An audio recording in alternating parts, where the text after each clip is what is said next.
트럼프 대통령의 당선으로 가장 큰일 난 나라, 중국만이 아니라 한국도 그 대상이 될 수 있는데요. 이게 트럼프 대통령의 무슨 문제점 이런 거보다도 한국이 지금까지 전략을 잘못 세웠기 때문에 이제 그 후폭풍을 맞을 가능성이 크기 때문입니다. 그래서 여러분도 아시다시피 이 기사에도 나왔죠. IMF에서 이제 트럼프가 당선되면 가장 큰 타격을 받을 나라 중에 하나로 한국을 꼽았었는데, 제가 왜 이렇게 IMF에서 보고 있는지 심층으로 파고 들어가 보겠습니다. 당장 트럼프 전 대통령이 당선되자마자 가장 불안한 모습을 보였던 게 바로 우리나라의 외환시장이죠. 자, 환율이 1,405원까지 가는데, 자, 이때 잘 보시면 이렇게 환율이 막 찌글찌글 하다가 이렇게 내려가죠. 근데 제가 IMF 외환위기뿐만 아니라 2008년 글로벌 금융위기 때 경제부 기자로 현장 취재를 했었거든요. 그런데 그때마다 나타난 현상이 있습니다. 환율을 이렇게 주중에 이렇게 다 잡고 나면 갑자기 금요일 밤에 치솟아 오르거든요. 왜 그러냐? 이걸 관리하던 담당자가 퇴근한 금요일 밤에는 이게 환율이 갑작스럽게 튀는 모습을 과거에 여러 차례 목격했습니다. 그래서 금요일 밤이 취약 시간이거든요. 다만 제 바람이 있다면 지금 현재 외환당국이 개입해서 이렇게 환율을 끌어내렸다가 결국 금요일 밤에 기습적으로 이렇게 환율이 오른 게 아니라 이게 그냥 시장의 움직임이었음을 바라고 있습니다. 만약 그게 아니라면 앞으로 계속해서 환율은 치솟아 오를 것이고, 그때마다 우리나라는 외환보유고를 써서 지금 환율을 억지로 끌어내릴 텐데, 그러다 보면 우리나라 외환보유액이 소진될 가능성이 굉장히 큽니다. 11월 5일에 발표한 이 10월 말 현재 외환보유액은 42억 7천만 달러가 줄어든 4,157억 달러에 불과했습니다. 지금 우리나라가 외환보유액이 하필이면 딱 4,157억 달러라는 거예요. 이게 왜 문제냐? 우리나라가 2021년만 해도 외환보유액이 4,587억 달러였습니다. 그런데 2022년부터 계속해서 외환시장에 끝없이 달러를 풀었기 때문에 외환보유액이 무려 400억 달러 넘게 감소를 한 겁니다. 근데 4,587억 달러에서 외환보유액을 쓸 때는 이게 큰 문제가 되지 않지만, 4,157억 달러에서 여기서 환율 방어를 위해서 대규모로 외환시장에 개입을 하게 되면 자칫 3천억 달러대로 줄어들 수가 있습니다. 그런데 인간이라는 게 정말 특이한 게 4자로 시작하냐 3자로 시작하냐 이것 때문에 시장이 크게 흔들릴 수도 있거든요. 그래서 굉장히 주의 깊게 외환보유액을 써야 됩니다. 근데 우리나라에서 불안한 게 이것만이 아니죠. 트럼프가 당선한 이후에 한국 코스피만 부진합니다. 이게 어느 정도로 심각하냐?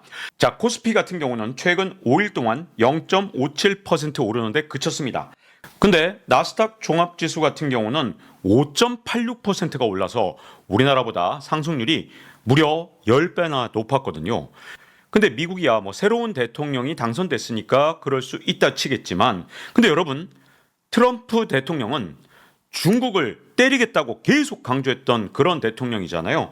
근데 상하이 종합지수의 주가 상승률은 5.4%로 웬걸 거의 나스닥 지수만큼 올랐어요. 우리나라보다 상승률이 10배 정도 됩니다.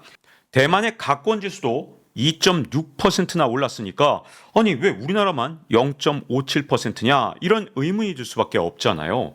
더군다나 최근 2년 동안 코스피 상승률은 그 어떤 나라보다도 처참하게 낮은 상태입니다. 사실 다른 나라 다 오르는데 우리나라만 계속 떨어져 왔거든요. 그런데 트럼프가 당선된 이후에 다른 나라가 다 급등하는 상황에서 우리는 아주 찔끔 오르거나 말거나 한 정도밖에 되지 않습니다. 지금 코스피의 마지막 희망은 세계 증시가 이렇게 다 오르면 패시브 자금이라는 게 있습니다. 이게 어떤 거냐 하면 대만과 한국을 일정 비율로 투자하는 그런 자금이 있다. 그렇게 쳤을 때 대만만 주가가 올랐죠. 그러면 이 비율을 맞추기 위해서 우리나라 증시에도 일부 자금이 들어오기도 합니다. 이제 우리나라 코스피에는 마지막 희망이 패시브 자금 들어오는 것밖에 없다고 보여집니다. 그 정도로 우리나라의 코스피만 지금 굉장히 뒤처져 있는데, 도대체 왜 이렇게 한국의 코스피만 이렇게 형편없는 모습을 보여주고 있느냐? 여기에는 다양한 이유가 있겠지만 바이든 대통령도 굉장히 중요한 역할을 했습니다. 자, 트럼프 1기 때 그때 코스피 상승률과 바이든 대통령 때 코스피 상승률을 비교해보면 코스피가 트럼프 1기 때는 무려 49.7%가 오른 거 보이시죠? 그런데 바이든 대통령 임기 4년 동안은 코스피가 13.9% 하락했습니다. 자, 바이든에 대한 오해가 하나 있죠. 바이든이 트럼프보다 한국에 더 유리했다? 아닙니다. 사실 바이든이 썼던 여러 가지 정책들은 한국 경제의 장기적 성장성을 완전히 무너뜨린 진짜 최악의 정책들이 나왔었거든요. 그래서 코스피도 이걸 반영한 측면이 있습니다. 물론 우리나라도 정치적 상황이 바뀌었기 때문에 이것도 분명히 영향을 미쳤겠지만 트럼프와 바이든의 차이가 아주 극명하기 때문에 그것부터 설명을 드리도록 하겠습니다. 자, 주가라는 게 전부는 아니지만 많은 것을 보여주죠.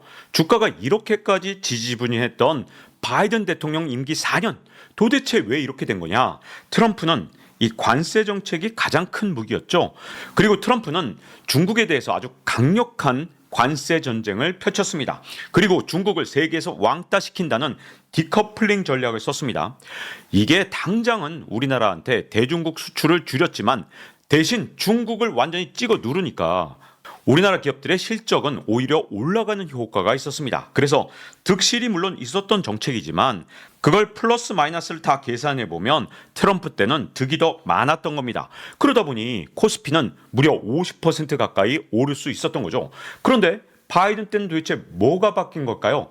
바이든은 아주 중요한 경제 정책들을 바꿨습니다. 그 대표적인 사례를 제가 하나 말씀을 드릴 건데요.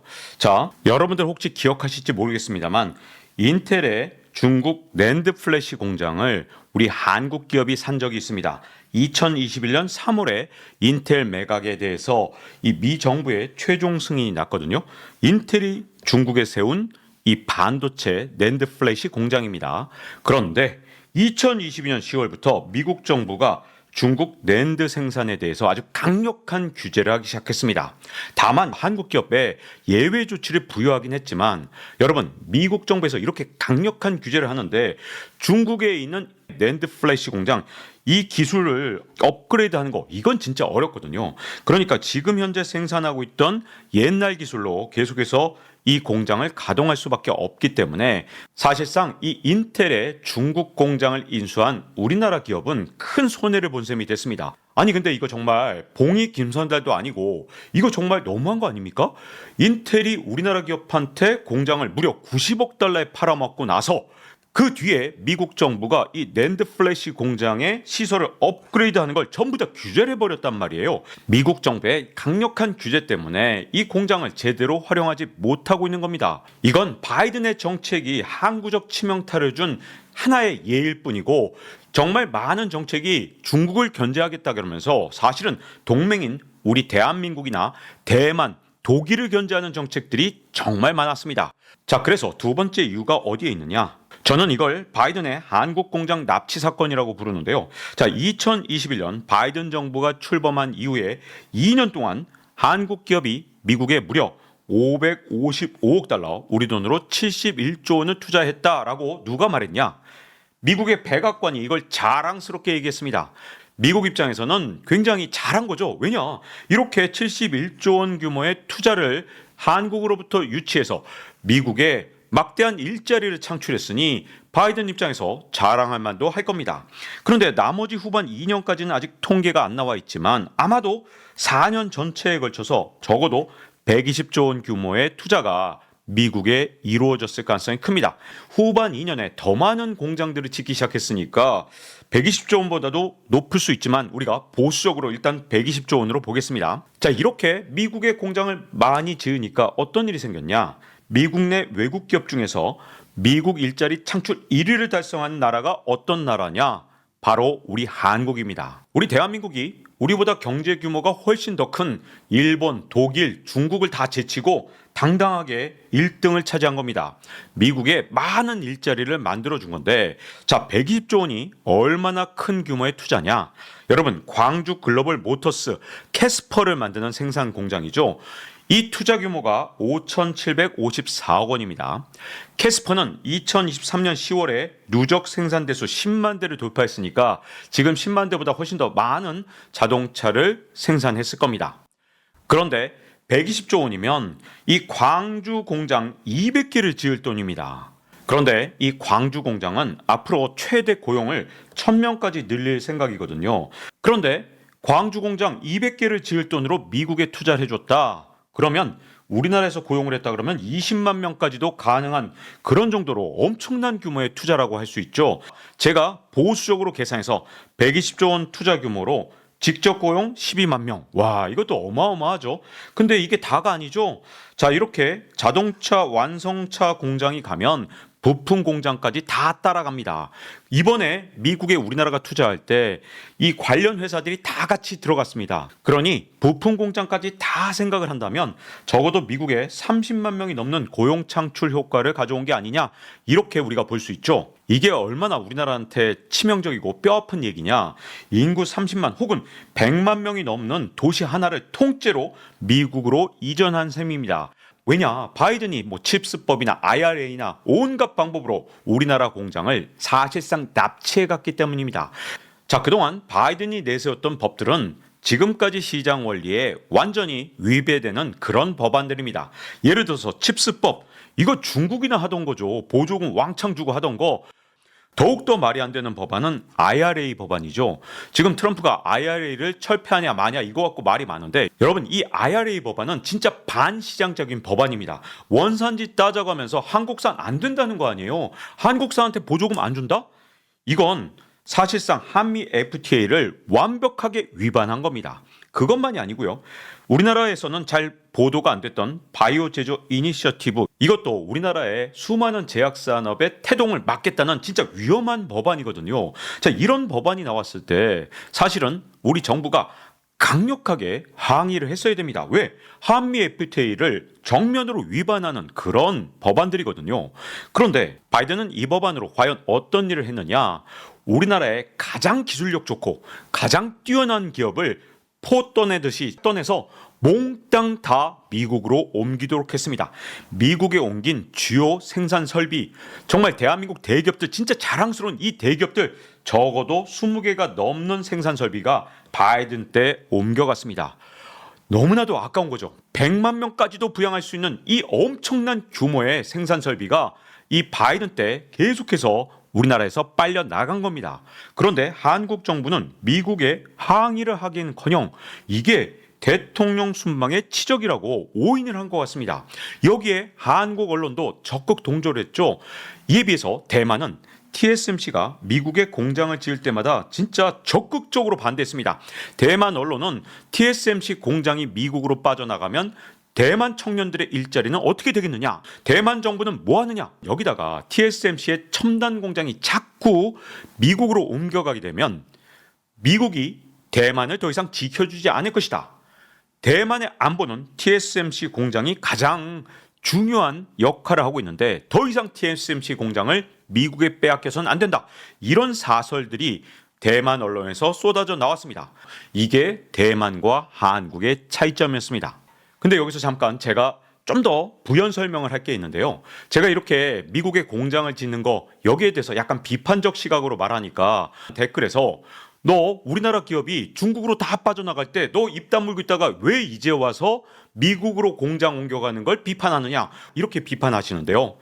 저는 한국의 주요 기업이 중국으로 공장을 옮길 때 아주 강력하게 반대했습니다. 그 증거는 뭐냐? 여러분들이 직접 검색하시면 찾을 수 있는데 한중 수교 12주년 중국 기회인가 수렁인가라는 다큐멘터리를 만들어서 우리나라 기업들이 중국에 공장을 지었다가 기술만 빼앗기고 그리고 탈탈 털린 얘기들 제가 1시간짜리 다큐멘터리로 만들 정도로 중국으로 공장 옮기는 걸 아주 강력하게 반대했습니다.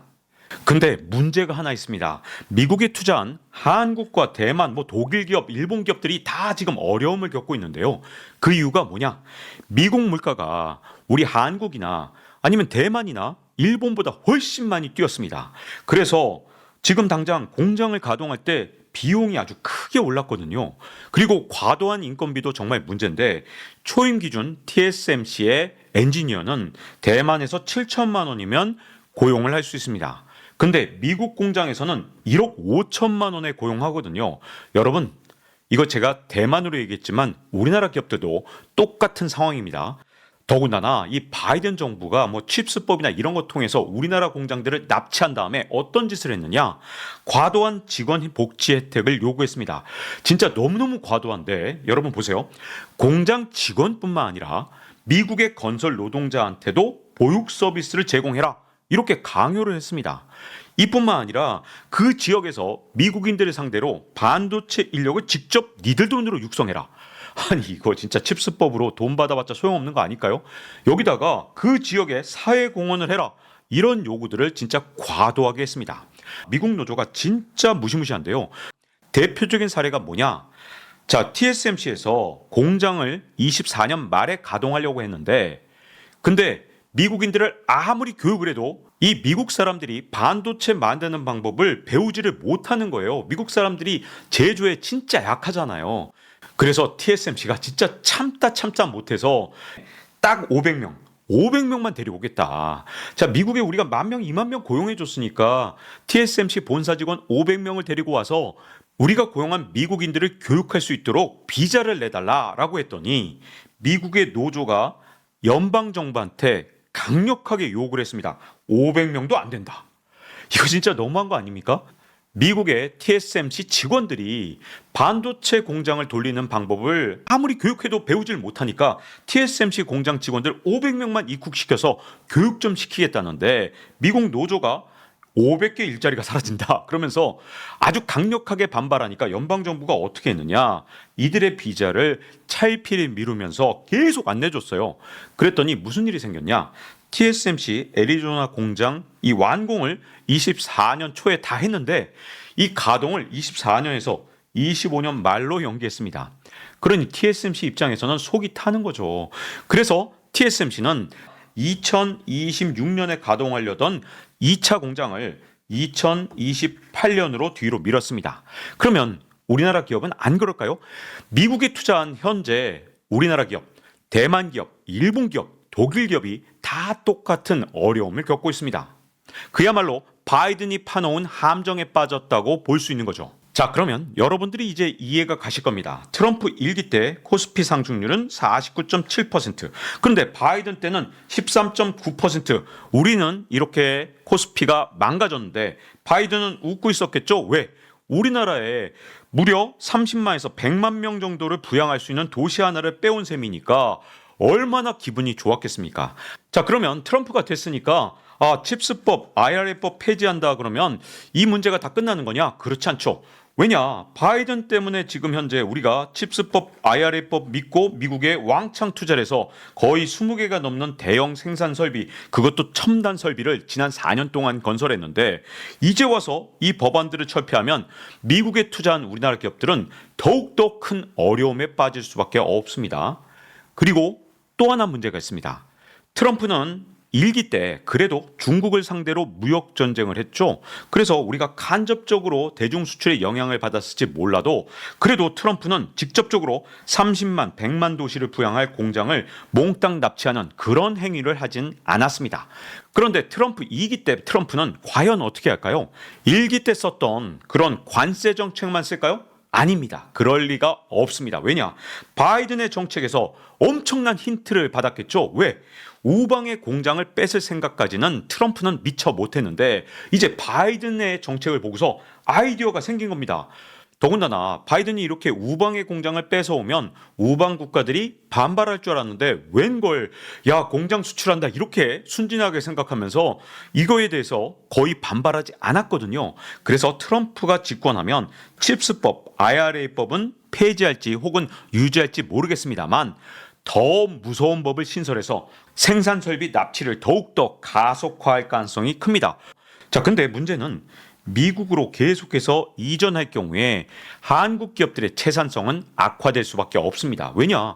미국의 인건비 훨씬 비싸죠. 더군다나 미국의 제조업 근로자들은 한국의 제조업 근로자에 비해서 생산성이 훨씬 떨어지고 그리고 반도체 같은 경우는 수율이 크게 낮습니다. 이건 TSMC 공장에서 이미 증명이 됐는데 똑같은 공정으로 했는데 대만 공장보다 미국의 TSMC 공장이 수율이 훨씬 더 떨어지는 것으로 나타났거든요.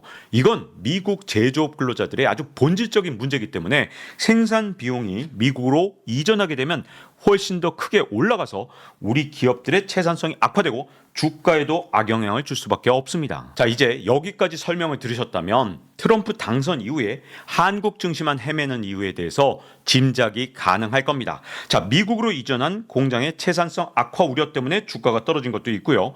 더군다나 공장을 납치해 가는 것, 특히 미국이 납치해 가면 와, 우방을 위해서 우리가 이 정도는 해줘야지라고 환영하는 세계에서 거의 유일한 국가가 우리 대한민국이거든요. 그러니 트럼프가 공장 납치를 해가면 보나마나 여기에 대해서 우리나라 언론들은 와, 우리 미국에 공장 짓는다, 미국에 더 많은 공장을 짓자라고 환호성을 보낼 겁니다. 대표적인 기사 제목 하나 제가 뽑아왔는데, 트럼프가 SOS 친 조선업 세계 1위 경쟁력 뽐낸다라는 기사 제목이죠. 여러분, 미국에는 법안이 하나 있습니다. 존스법이라는 건데, 미국 내에서 움직이는 상선은 전부 다 미국 내에서 반드시 배를 건조해야 된다는 법안이 있습니다. 그리고 이 법안에 명시적으로 나와 있진 않지만 이 법안 때문에 미국의 전투함은 전부 다 미국 내에서 건조해야 된다는 불문율이 있습니다. 그러니까 트럼프가 SOS를 쳤다, 특히 미국의 전투함을 건조해달라 또는 미국의 전투함을 수리해달라, 이렇게 SOS를 쳤다는 건 무슨 말이냐? 우리나라의 조선업까지 납치해 가겠다는 뜻입니다. 근데 우리나라 기사 제목은 어떻게 되어 있느냐? 조선을 계기로 한국과 미국의 동맹관계가 더 강화될 것이라는 기대도 나오고 있다. 기사 내용에 그렇게 되어 있거든요. 우리나라 언론은 우리나라의 소중한 생산 설비가 미국으로 뽑혀 나갈 때마다 이렇게 동맹관계에 도움이 된다, 이렇게 기사를 씁니다. 근데 미국으로 공장이 나가게 되면 청년들의 고임금 일자리가 다 빼앗기는 겁니다. 왜? 우리나라의 반도체, 배터리 공장들, 이런 것들이 전부 다 고임금 일자리인데 이런 공장들이 다 미국에 지어지게 되면 우리 한국 청년들은 저임금 일자리밖에 남아있지 않게 될 겁니다. 근데 여기까지 말씀드리면 혹시나 오해하실까봐 여기서 하나 정리하고 싶은데요. 그러면 미국으로 공장을 옮기는 기업들이 나쁜 거냐? 저는 절대 그렇게 생각하지 않습니다. 문제는 우리의 정부에 있는 겁니다. 우리나라 기업들이 어떻게든 대한민국 땅의 생산 설비를 만들도록 그 시장 환경을 조성하고 생태계를 만들 의무는 대한민국 정부에 있는 겁니다. 자, 이런 잘못 때문에 어떤 문제가 생겼느냐? 자, 트럼프 당선 이후에 글로벌 투자자들이 이거 다 알고 있거든요. 그러면 글로벌 투자자가 볼 때 어떻게 생각할까요? 한국인들은, 언론들이 다 나서서 어떻게든 첨단 설비 하나라도 더 미국으로 옮기고 싶어서 안달인 그런 나라다 보니까 트럼프 2.0 시대에 보나마나 한국이 더 많은 공장을 미국으로 옮기겠구나, 당연히 그러겠지라고 생각할 수밖에 없겠죠. 자, 이렇게 한국의 공장이 미국으로 더 많이 옮기면 옮길수록 어떤 일이 생길까요? 한국의 수출은 더 줄어들겠죠. 왜냐? 우리나라에서 최종 조립하던 걸 이제는 미국에서 다 생산을 하게 되면 수출이 줄어들 수밖에 없습니다. 그리고 또 하나 문제가 있습니다. 한국 기업들이 예전에 달러를 벌면 한국의 생산 설비를 만들기 위해서 이 달러를 우리나라 외환시장에서 환전을 했거든요. 그런데 미국에만 계속 공장을 짓게 되면 어떻게 되느냐? 기업들이 달러를 벌어도 한국으로 가져오지 않게 됩니다. 그러면 우리나라에서 달러를 파는 주체가 있을까요? 없죠. 당연히 없죠. 왜? 우리나라에서 가장 돈을 잘 버는 그런 기업들은 대부분 다 미국의 공장을 짓고 있으니 당연히 생산 설비를 확충하기 위해서 달러를 그대로 갖고 있는 게 더 나은 선택이 될 겁니다. 그러면 어떻게 되느냐? 우리나라 원화 가치가 떨어지겠죠. 환율이 계속 치솟으면서 지금 우리나라 외환시장은 한국은행의 방어가 없다면, 그리고 국민연금을 외환시장 방어에 쓰지 않았다면 환율은 예전에 1,500원 넘었을 겁니다. 근데 더 많은 공장이 트럼프 2.0 시대에 납치돼서 미국으로 다 옮겨가게 된다면 환율은 더욱더 치솟고 물가는 더 오르게 될 겁니다. 그러면 어떤 일이 생길까요? 내수가 더 망하겠죠. 그러니 자, 한국의 수출 막 줄어들 게 뻔하고 내수는 더 망하겠구나, 이런 생각을 하면 외국인 투자자들의 입장에서 그럼 왜 한국에 투자하지? 라고 생각할 수밖에 없죠. 그래서 우리가 바이든 대통령 재임 기간 동안에 계속해서 코스피가 하락을 했던 겁니다. 우리나라 공장을 지키지 못하면 당연히 코스피도 지킬 수 없습니다. 제가 이번에 출간한 트럼프 2.0 시대에서는요, 트럼프 시대에 일어날 여러 가지 일들을 일목요연하게 정리를 해놨는데요. 앞으로 정말 많은 일이 일어날 겁니다. 여기에 대해서 철저하게 대비해 놓지 않는다 그러면 우리나라 대한민국도 문제고요. 우리나라 기업들도 문제입니다. 왜? 우리나라도 그냥 트럼프가 유도하는 대로 미국에 공장을 짓는다고 이 문제가 모두 해결되는 게 아니거든요. 그리고 개인 투자자들도 문제겠죠. 왜냐? 앞으로 환율 같은 게 얼마나 크게 변하겠습니까? 그리고 우리나라 코스피 그리고 코스닥은 어떻게 될까요? 그 문제를 제가 트럼프 2.0 시대에서 조금이라도 내다볼 수 있는 계기를 여러분께 드리기 위해서 최선을 다했습니다. 자, 이제 박종훈의 지식 한방 마칠 시간이 됐고요. 다음 시간에 뵙겠습니다.